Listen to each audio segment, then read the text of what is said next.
Salut Catherine. Salut Pablo, salut tout le monde. Salut tout le monde. Alors, cette semaine, au menu du débrief.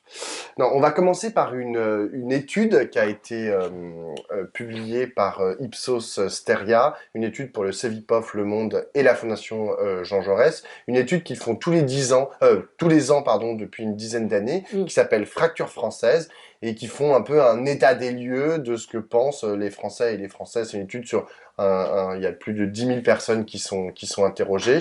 Donc c'est assez passionnant. Catherine, toi tu l'as lu de façon très précise. Hein.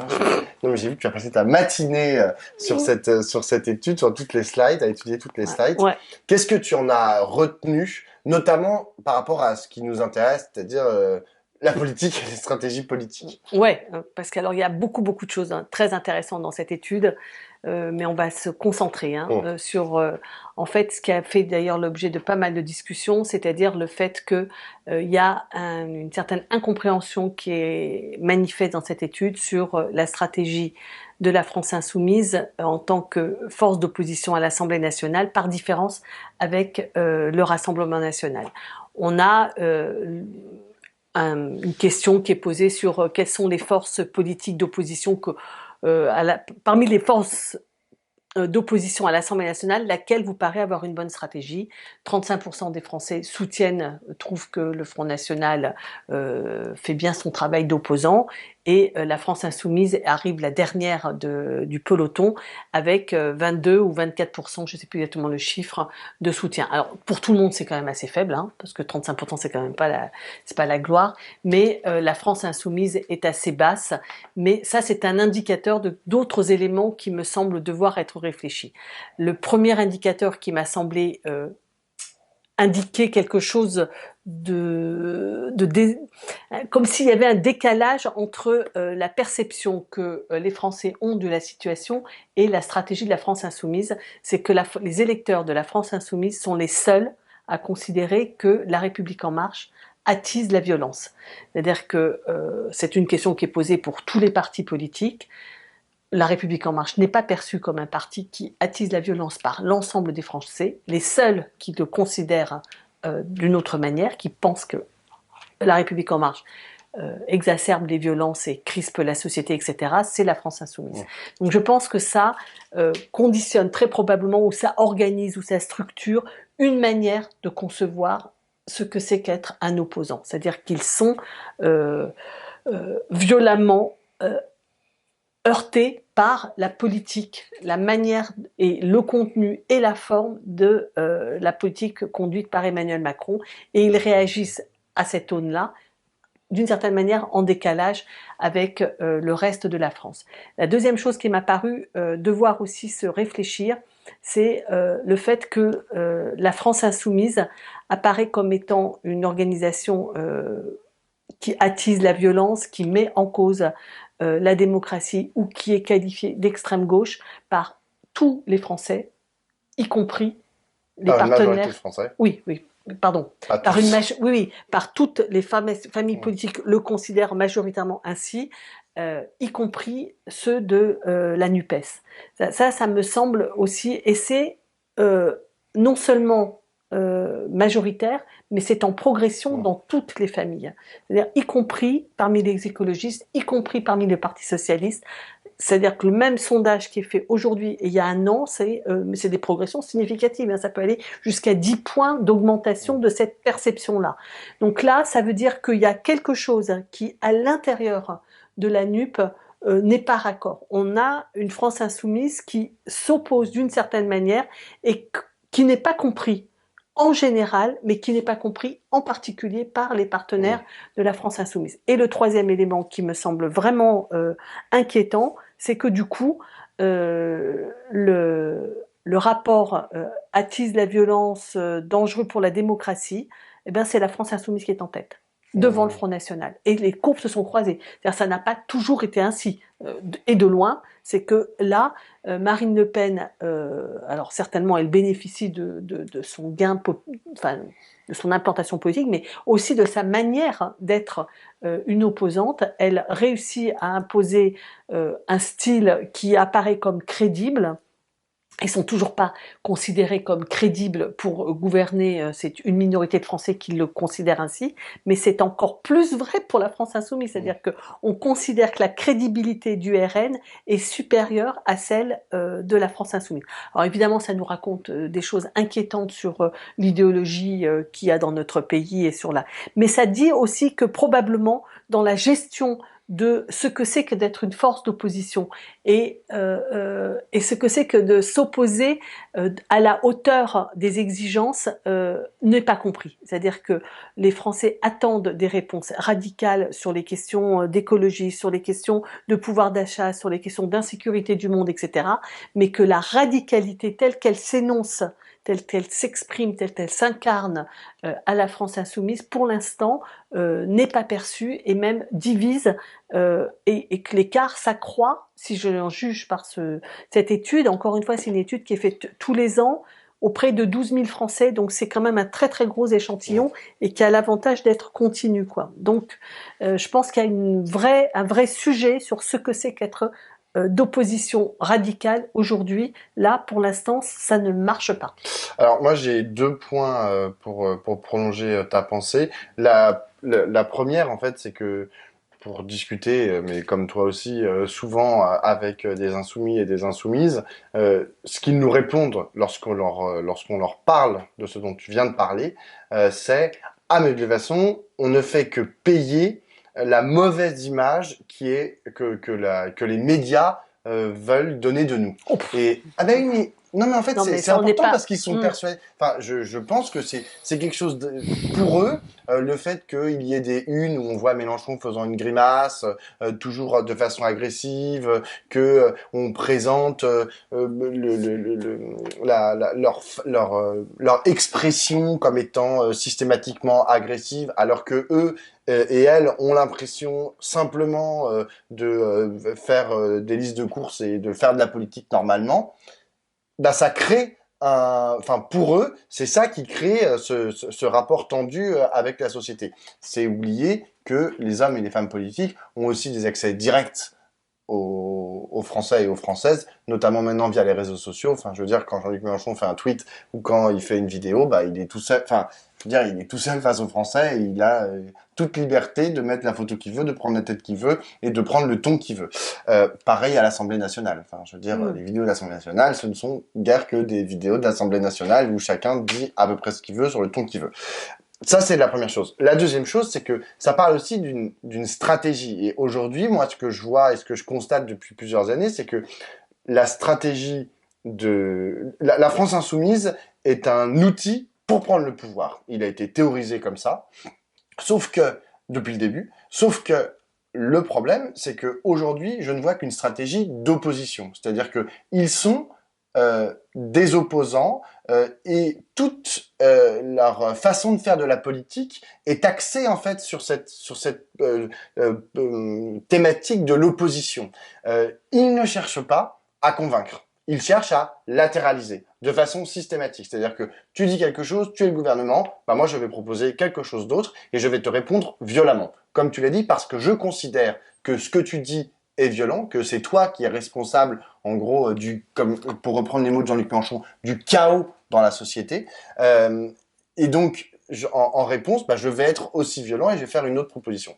Moi, je pense que effectivement, ça peut pas aller très loin. Enfin, je veux dire, je ne vois pas en fait comment une telle stratégie peut avoir pour ambition de prendre le pouvoir. D'abord parce qu'une fois que tu as latéralisé, tu as tout conflictualisé, comment est-ce que tu réunis un pays une fois que tu as le pouvoir? C'est un peu complexe. Et après, il y a cette question, mais dont tu as très bien parlé, de la perception. Et cette question de la perception, en fait, elle est importante parce que derrière la perception, il y a aussi l'adhésion et de savoir comment est-ce que tu rentres dans un mouvement, dans une dynamique politique, si tu n'adhères pas à la façon dont les représentants incarnent cette dynamique ou ce mouvement, c'est un peu complexe après de leur dire, bah, venez voter pour nous. Oui, moi je pense que ce que tu viens de dire, je le partage complètement. Je pense que c'est profondément lié à l'idée de l'analyse du moment et de l'état d'esprit dans lequel se trouvent les Français, et que donc il y a l'idée qu'on est dans un pays qui est en colère et qu'il faut exprimer la colère.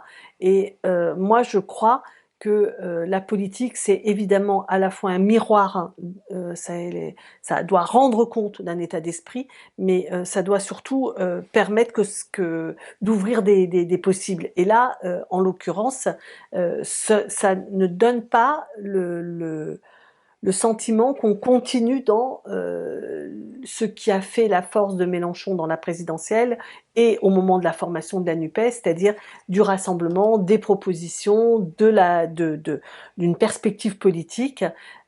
Tiens, un petit détail qui m'a frappé aussi dans ce sondage, alors, il y a beaucoup de choses, hein, mais les Insoumis sont les seuls à espérer une dissolution de l'Assemblée nationale. C'est-à-dire que, alors que toutes les autres électorats ne le souhaitent pas, ils la souhaitent. C'est-à-dire qu'ils sont dans l'idée de pousser l'affrontement et en espérant, c'est-à-dire qu'ils ont le sentiment que cet affrontement peut déboucher positivement. C'est-à-dire que s'il y avait dissolution, c'est-à-dire s'ils souhaitent la dissolution, et c'est vrai de l'électorat, mais c'est aussi vrai de ce que les députés laissent entendre et expriment, qu'ils le fassent, etc., ils le mettent en défi, Macron, de faire cette dissolution, ils ont l'espoir que c'est eux qui vont gagner dans cet affrontement, cette conflictualité frontale avec Emmanuel Macron.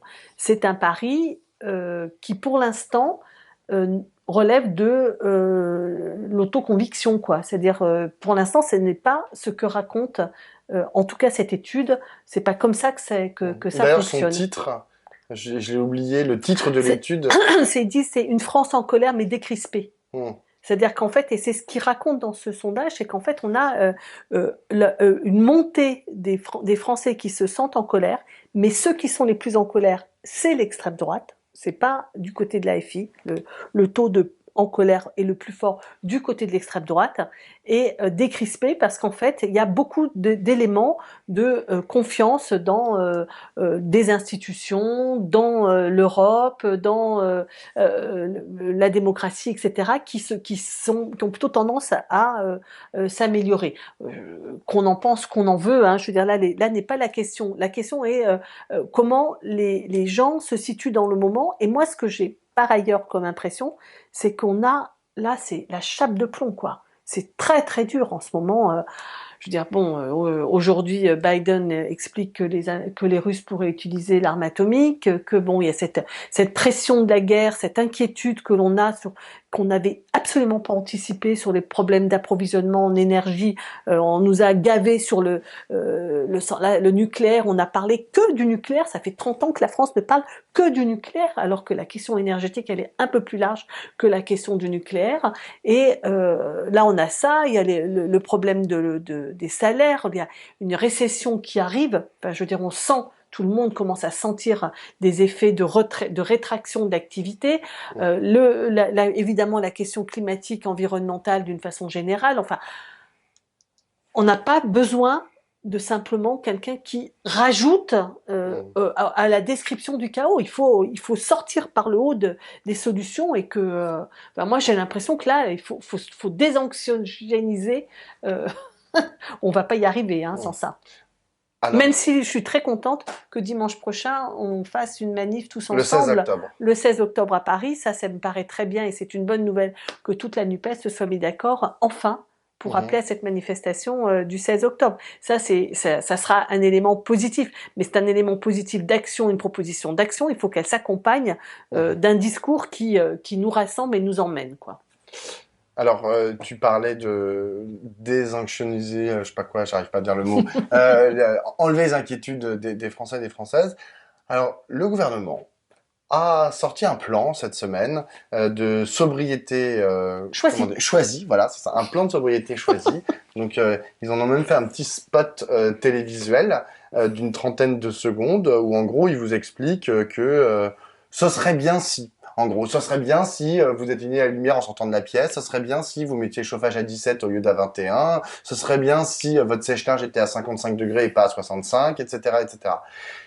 Une liste comme ça de petites choses à faire, en gros, qui pourraient permettre d'aller vers la trajectoire de diminution de 10% de notre consommation énergétique. C'est une blague. Exactement. C'est du foutage de gueule. Enfin, faut quand même dire les choses comme elles sont. Je veux dire, et je pense qu'il n'y a aucun expert qui peut imaginer en fait que ce type d'incitation entre guillemets, c'est même pas des incitations, c'est vraiment genre, s'il vous plaît, essayez de le faire et puis bon bah on verra bien.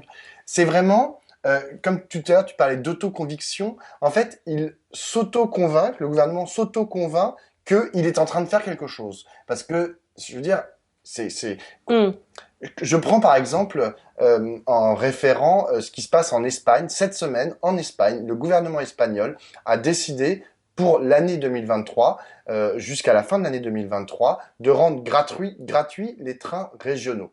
Parce que comme ça va permettre aux gens de plus prendre le train au lieu de prendre leur voiture pour faire des trajets, par exemple domicile-travail ou même pour aller en week-end. Ben ça, c'est une vraie mesure, à mon avis, qui fait partie d'un plan, d'un plan plus large. On pourrait taxer le kérosène des jets privés. On pourrait, enfin, je veux dire, il y a toute une foultitude en fait de mesures à prendre, à la fois aussi sur les questions d'isolation thermique, etc. Que c'est du plan. Le Macron se voulait grand planificateur, je sais pas quoi, la planification écologique. Il avait repiqué le mot à Jean-Luc Mélenchon. Mais que ne le fait-il pas en fait? Que ne nous vend-il pas un vrai plan écologique à la hauteur en fait des attentes et des risques qui pèsent là sur ce qui va se passer cet hiver? Moi je trouve ça mais vraiment lunaire. Vraiment Mm. je suis choqué en fait par cette comment on dit, je m'en foutisme en fait du gouvernement sur la question. Ouais. Bah voilà, moi je suis comme toi. Pour le secteur que je connais, ils ont prévu 2,5 millions pour isoler, 2,5 milliards pour isoler les bâtiments. Un logement, en gros, pour l'isoler complètement, enfin, un immeuble collectif, quand on fait des budgets pour isoler les logements, on met 25 000 euros au logement, à peu près. Donc 2,5 milliards, ben c'est 100 000 logements. Bon bah voilà, c'est 100 000 logements, alors que la France compte 37 millions d'habitations et que les prévisions disent qu'il faudrait faire au moins 800 000 par an. C'est-à-dire que rien qu'en budget, on ne budgète rien à voir avec les objectifs et en plus, on ne les dépense pas. Mmh. Et en plus, on ne le met pas en œuvre parce que tout est tellement trop long, trop compliqué, trop. Il y a quelque chose qui est aussi très désespérant, c'est l'inefficacité, je veux dire, de l'action de l'État. Hein. C'est-à-dire que là, on est vraiment, on en a parlé la dernière fois, mais on est devant une question là d'un État qui roule des mécaniques, mais ils font rien et ils sont très inefficaces. Mmh. Et enfin, là, c'est sur cette question-là qui nous angoisse parce qu'elle arrive à toute vitesse. Hein. C'est à la fois la question énergétique et la question environnementale. Les deux sont en train d'arriver à une vitesse grand V. Et puis, il n'y a rien qui passe, il n'y a rien qui se Mmh. passe. Bon, Bah, en témoigne aussi ce qui s'est passé dans les stations-service cette semaine, où il n'y a pas d'essence dans les stations-service. Enfin, je veux dire, ça fait 10 jours qu'ils sont en grève, les salariés des raffineries, parce qu'ils demandent une augmentation de 10%. Enfin, ils demandent ça à Total, hein. C'est les salariés de Total qui demandent 10% de plus, alors que Total a versé, je sais pas, plus de 2 milliards à ses actionnaires. Donc, c'est assez sur un légitime, en fait, de semestre. Hein. demander 10% de plus, surtout avec l'inflation du moment. Et le gouvernement, là, tout d'un coup, se dit, oh merde, en fait, va pas y avoir d'essence. Mais enfin, ça fait 10 jours, en fait, qu'on sait que ces raffineries sont à l'arrêt. Et vraiment, cette absence, en fait, de vue, mais là, on parle pas de vue, je parle pas de vue sur 100 ans, hein. On parle de vue, genre, à quelques jours. Franchement, c'est vrai que c'est assez désespérant, cet État qui pilote à vue et qui est toujours, en fait, derrière le problème. Il constate le problème, mais une fois que le problème est déjà très installé. Alors, je voulais dire un petit mot, rien à voir.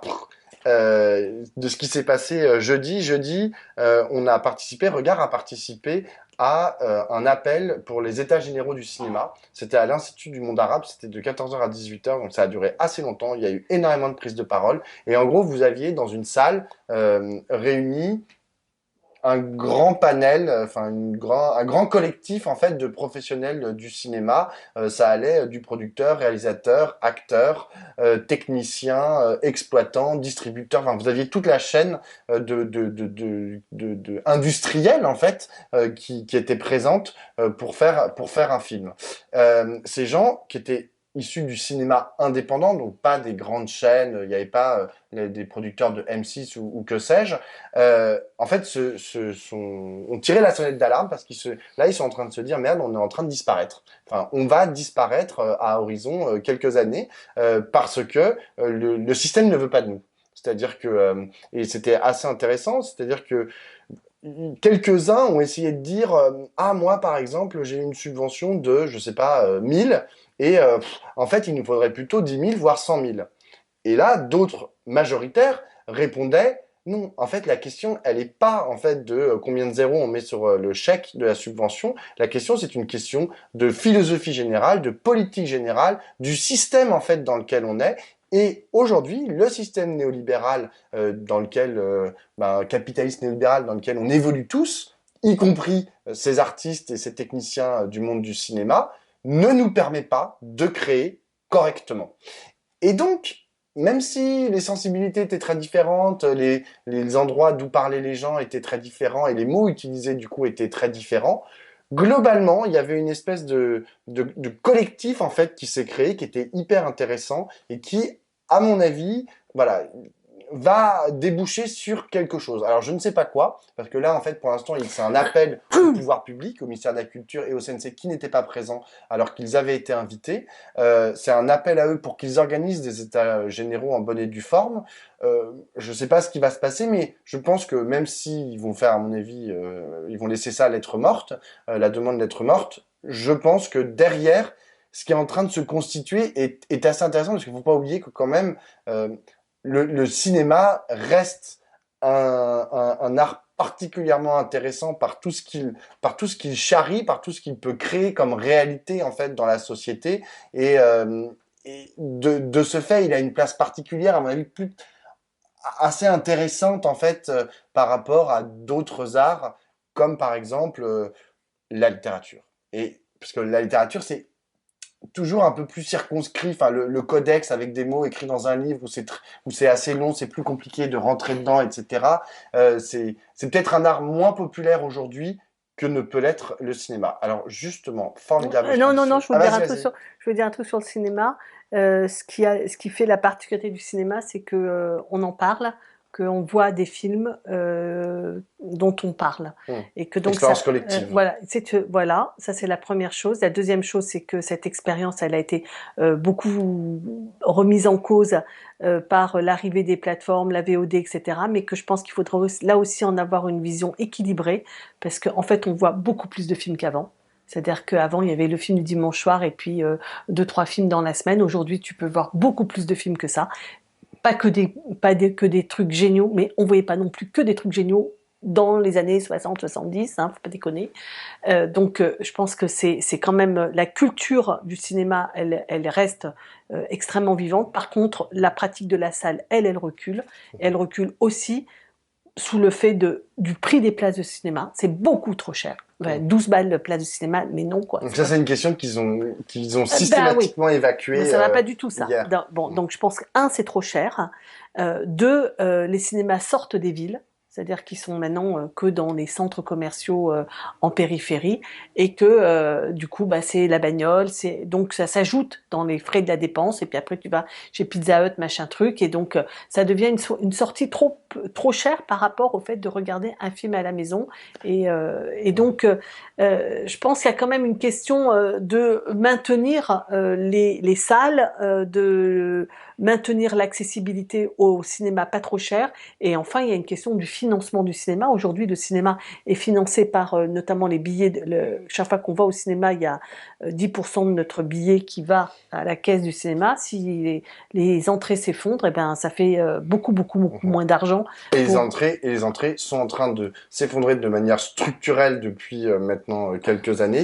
Et en plus là, c'est accentué par le fait que des plateformes comme Disney, enfin des producteurs comme Disney, ne veulent plus passer en fait par la case cinéma, par la case salle en France, parce qu'en gros, s'ils passent par la case salle, après il y a une chronologie des médias qui les oblige en fait à ne pouvoir mettre leur film qui est sorti en salle sur leur plateforme que 18 mois après. Donc en fait, ils veulent sortir directement en plateforme. Donc les gens, s'ils veulent aller voir le dernier Marvel, s'il sort pas dans les salles, il va sortir directement en VOD, et donc du coup, ça va faire encore moins d'argent pour le cinéma indépendant. Oui, moi je crois que le cinéma a quand même de bons arguments pour lui, pour la salle, parce que d'aller voir le dernier Marvel en salle et d'aller voir le dernier Marvel sur son écran de télévision, bah juste ça n'a rien à voir, quoi. Je veux dire, si tu veux voir, t'en prendre plein les yeux, vaut mieux aller au cinéma, mais à condition que ce soit accessible. Voilà, ça me paraît.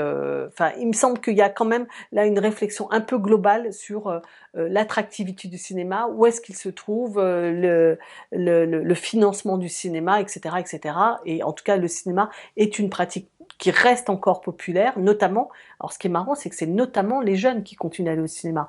C'est-à-dire que les plus âgés, ceux qui ont plus de 50 ans maintenant, se sont mis au VOD et aux plateformes et ils sont confort chez eux, alors que les jeunes continuent quand même d'aller voir les grands blockbusters au cinéma parce qu'il y a plus d'adrénaline, il y a plus d'émotion. Puis ils y vont en bande. Pour le coup, ils ont des choses à partager. Peut-être. Plus qu'un couple dans son lit qui regarde sur Netflix. Bon, t'as ruiné ma transition vers Annie Ernaux tout à l'heure, parce que donc, c'était une transition parfaite vers la littérature. Annie Ernaux a gagné le prix Nobel de littérature, mais je crois que je n'apprends rien à personne. Ouais, elle a pas gagné, elle a été élue. Voilà, élue. Elle a pas concouru. Non, elle a pas concouru. En fait, je sais pas s'ils sont. Mais non, bien sûr que non, elle n'a pas concouru. Elle a été choisie, élue par le jury, le collège des Nobel, et que je trouve que c'est quand même bon. Évidemment, tout le monde a noté que c'est l'année, le 5e anniversaire de MeToo et que c'est une féministe emblématique, Annie Ernaux, et que ça se tombe là, tout le monde l'a relevé. Mais c'est évidemment pas en tant que militante qu'elle reçoit le prix Nobel, c'est en tant que écrivaine, mais une écrivaine militante, c'est-à-dire une écrivaine engagée, une femme qui engagée pas simplement sur le plan politique.